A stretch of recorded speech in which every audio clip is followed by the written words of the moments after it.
Jimmy, you ought to make a big success selling Chevrolets. I think you've got what it takes. You joined us with a fine reputation as a salesman in other lines. Gee, thanks, Mr. Warren. Of course, I've never sold Chevrolets before, but I believe I can do it. I'm sure you can, Jimmy. And I want you to know that I picked you as the most likely to succeed out of a number of young men we've been considering to fill this opening in our sales organization. That's mighty flattering, Mr. Warren. I'm going to do everything I can to try to prove you're right. I want to get started just as soon as I can, too.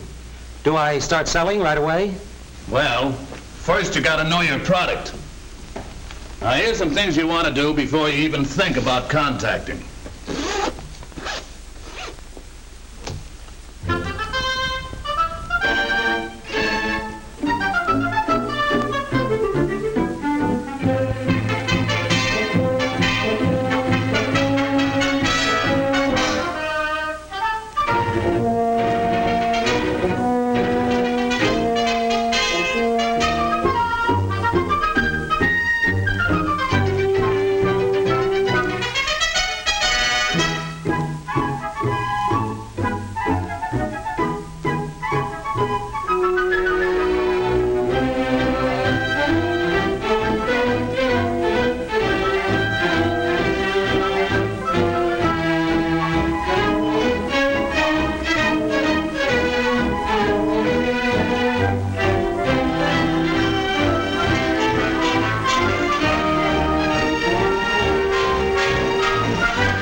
None of these prospects seem much good. Well, they're the best I've got, so I'll stay with them.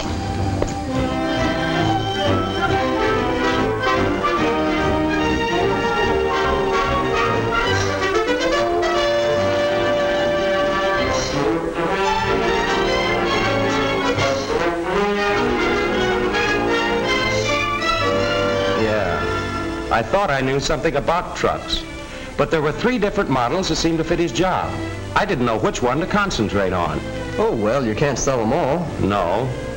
But I'd hate to think that sale I made to old man Simmons day before yesterday is going to have to last me all month. I don't know what's the matter. I just don't seem to get the hang of this business.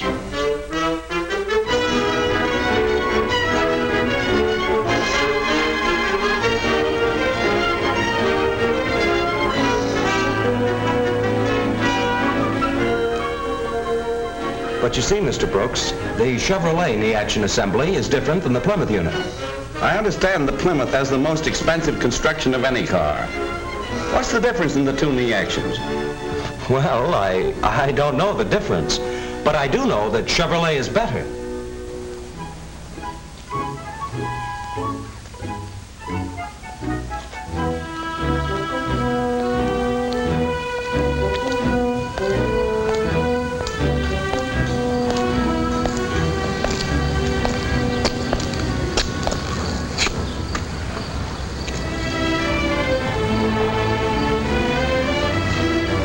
Didn't do so well there. And there's that call on Beacon Street. It's way over on the other side of town. Well, might just as well go after it right now.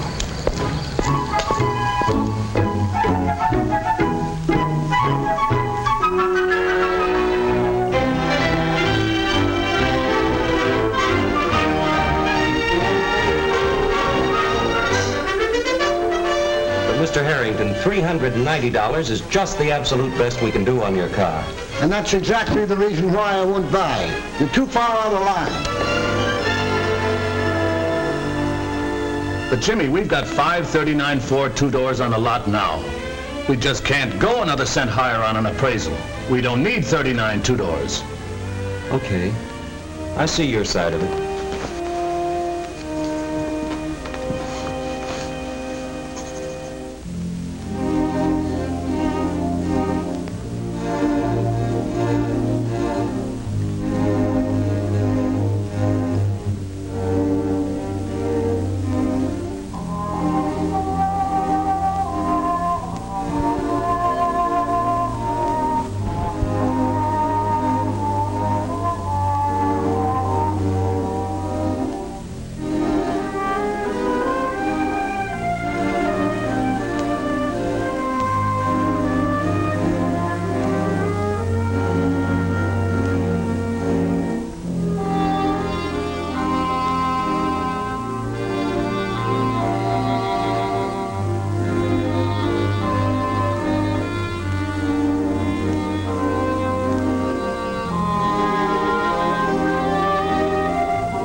I thought you two boys might like some refreshments.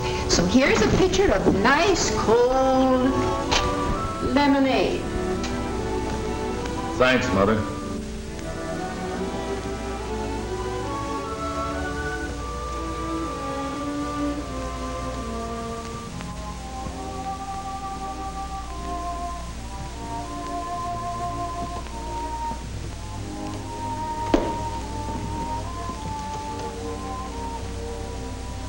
Got something mighty important on your mind these days, haven't you, son? Oh, not especially. Just the usual things.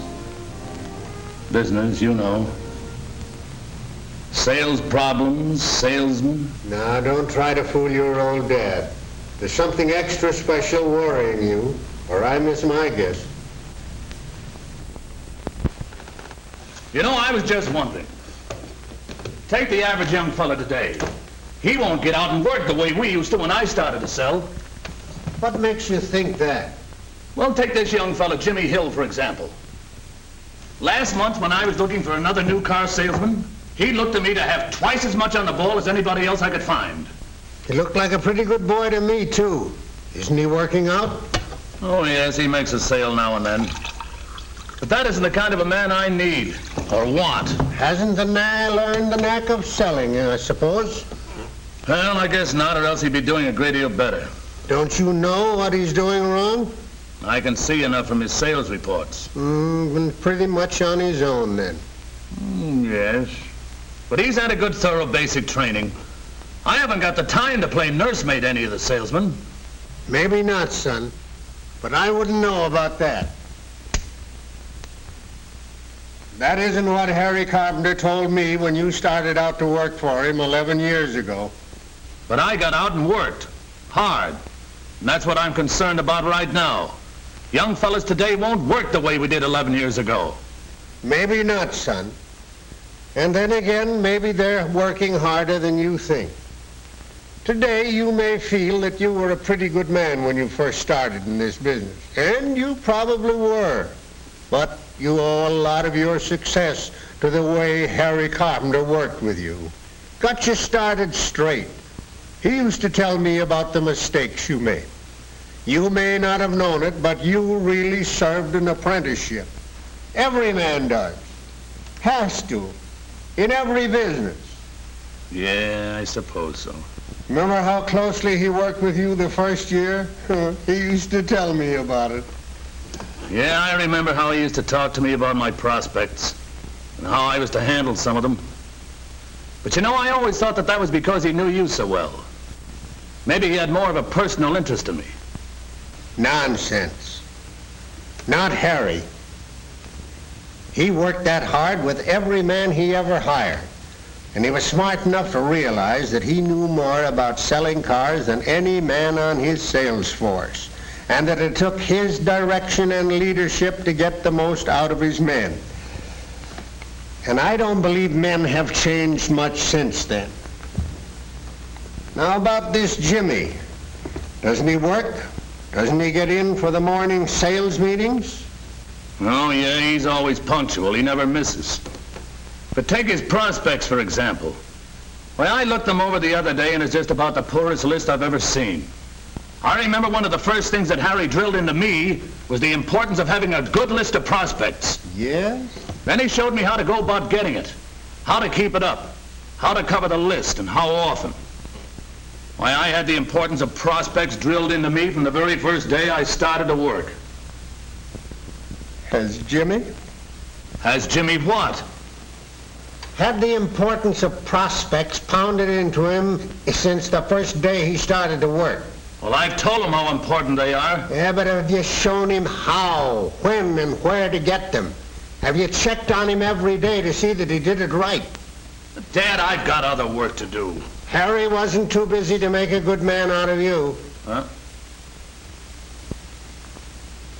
Say, I think I'm beginning to see what you mean. I wonder. Say, maybe that's the reason I haven't had very much luck with Jimmy. Or with Henderson, that other fellow I hired last year. You know, he looked pretty good to me too, Dad, when I first hired him. Certainly would be worth a try. Yes, sir. Come to think of it, the time I'm spending on other things right now might be costing me a whole lot more than I think. Men need leadership. Leadership is important. Oh, I've always known that, Dad, but I never thought about it in connection with my own business. But starting Monday morning, I'm going to stir things up a bit. I'm going to show these fellas what leadership really means.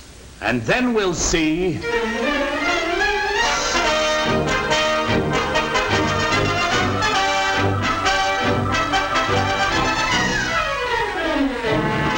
Sales are the most important thing in this business. And we're going to work closer together than we have in the past in order to get more sales. Well, that's all for this meeting, but I want to check with each one of you personally before you go out this morning. Jimmy, I'll talk with you first. The meeting's adjourned. Jimmy, from what you say, I'd put these two away for 2 weeks. Your time is too valuable to be spending on them right now. And then I'd take these 4 in this order to conserve your time in covering them. Now, have you got any others up in this end of town when you get up there? No, sir. I don't believe I have. All right. I'll give you the names of 3 Chevrolet owners who live up that way. And all 3 of them should be about ready to buy.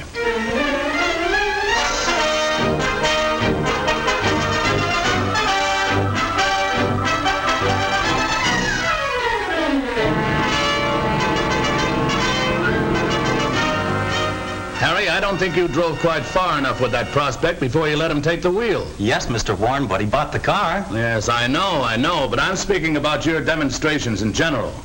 I noticed that you're inclined to turn the wheel over to your prospect pretty early in the demonstration ride. Now, you know, of course, that when you drive first, the prospect almost invariably drives back over the same route that you took. Yes? Then if you'd driven onto that rough stretch up on Summit Avenue, you wouldn't have to direct him over it later. That would give you a chance to have him keep his mind more on the car than on the road. You see, it's usually best to. I'll go along with you again this morning, Jimmy, on these first 2 calls. Gee, that'll be swell, Mr. Warren. I'll sure appreciate your help. I always learn something, too, when we go out together.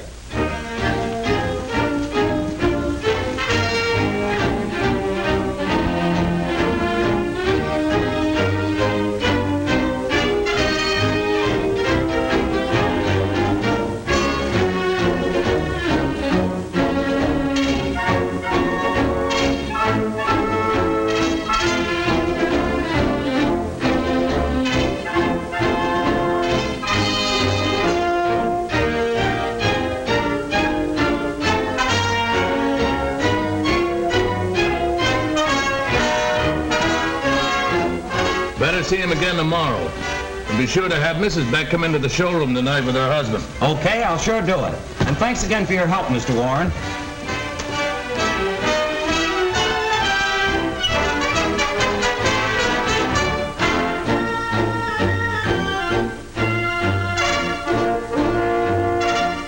That's where your truck data book comes in. You'll find the information you want on that special equipment right back here. Now show this information to your prospect, too. Just don't keep glancing at it and then telling him about it. Let him read it. Very often, the printed word is a big help in closing a sale.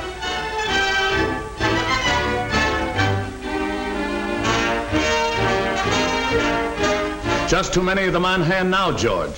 That's the reason we couldn't afford to offer a higher appraisal. Yeah, I can see your side of the picture.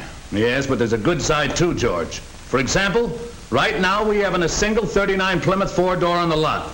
And that means we can afford to make somebody a pretty good offer. Say, I've got a prospect downtown with one of those. Not too hot, but I was going to get to him again in the next few days. Fine, get him in here today, and I'm sure we can make him an offer that'll close a deal for you. And besides, we can use. Mr. Milton, you can depend on what our Mr. Hill here has just told you.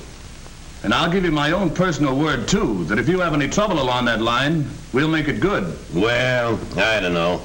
The last 2 cars I bought when I had trouble was always my fault, never the cars. We want you to be just as satisfied with your new Chevrolet next year, Mr. Milton, as you will be next week. That's exactly right. You see, we couldn't have afforded to make the investment we have here unless we gave the kind of satisfaction that make our customers come back to us year after year.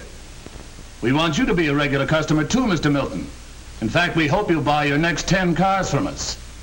That's why we'll give you the kind of service it takes on this one to bring you back for the next one, and the next, and the next, so on. You see, that's the only way we can hope to...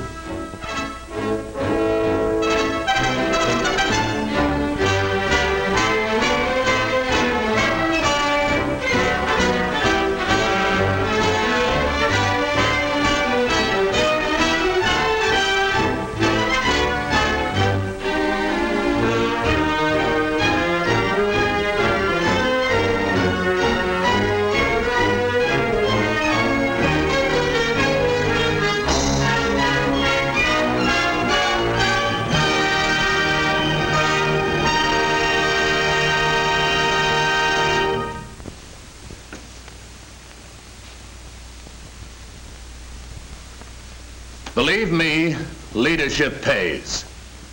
First, hire good men, and then see that they're well trained on their own product and on competitive products. Second, be sure they have all the equipment and selling helps they need and know how to use them. Third, help them plan their work to make the most effective use of their time. And fourth, stay in close touch with every man. Know what each one is doing. Work with them. And fifth, keep up their enthusiasm. Encourage every man, every day. And never forget, as I did, that people who represent you need your help.